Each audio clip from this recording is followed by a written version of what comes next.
So, the first thing is we should appreciate our life. Any moment of our life is very important. Secondly, we should be in control of our life. Unfortunately, sometimes we don't have a plan for our life. For example, the first few years we are children, we just play. Then, for example, people go to a school and, secondary school, high school. Many people in that stage, they don't have any plan unless the plan is just to finish the high school. They don't do anything. Just, I have to finish high school. You have plenty of time around that. You should have lots of plans. Or, for example, I am doing a degree. Is this the only thing that you can do in 3 years, 4 years, just to do a degree? You can do many, many other things. So sometimes we deceive ourselves by choosing one thing which is clear and obvious and say, this is what I want to do, and we actually lose 30, 40, 50% of our time not doing anything because everyone says, what are you doing? I'm a student. Or I have just started a business. Okay, this is good, this is you do it, but this doesn't occupy all your time. So, you should plan for your time.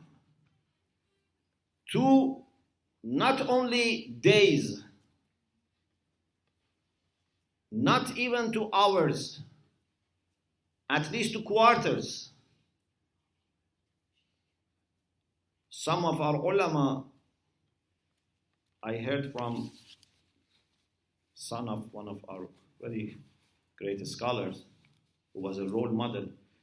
He said, my father never wasted any time, even at home. Thank you very much.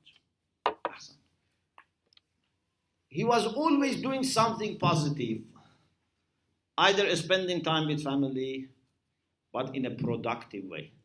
Sometimes I say, I spend time with family, but what I'm doing? I am just watching TV. This is time you spend with family? Yes, if you are all together watching TV together and, in a sense of unity, maybe.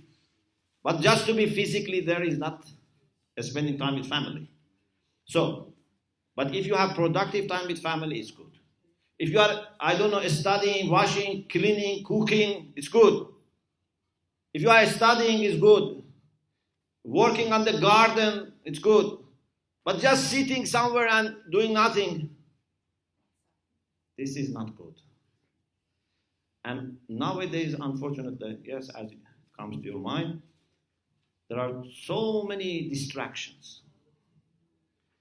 You see, in our generation, we spend less time on making income. Most of us don't need to work as hard as previous generations. Previous generations, from sunrise to sunset, they had to work. And they had no holidays, nothing. They had to work. Now, we can work much less and still have reasonable life.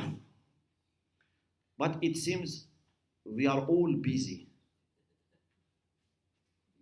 Everyone says, I am busy, I don't have time. Maybe it seems some thieves are stealing our time.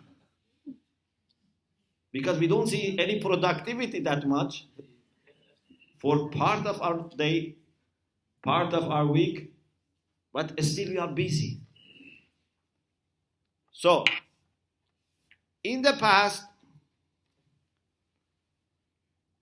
people were more active, and also because most of the activities needed physical activities, it was good also for their body, and they were fit, they were healthy. Now, we are not that much working physically, many of us, people living in the cities, we don't have physical activities. We finish our work, maximum 8 hours, for example, for most of people. Then we have plenty of time, but we are all busy. Even we cannot, for example, see our parents, or we cannot, spend time with family, with the community. We cannot go regularly to masjid. We are busy. Why? Because we are not planning. You think that something should happen, that no one disturbs, no one, for example, pushes himself into your life, then you have free time. So all the offices should be closed, there must be no school, nothing to do, then I am free. But even at that time you are not free. They don't let you to be free unless you have a plan. So time is like a fertile land, but you have to cultivate it. If you don't cultivate your time, if you don't plant anything and look after it, it will not give you any product. So, very important to know what you want to do with your time.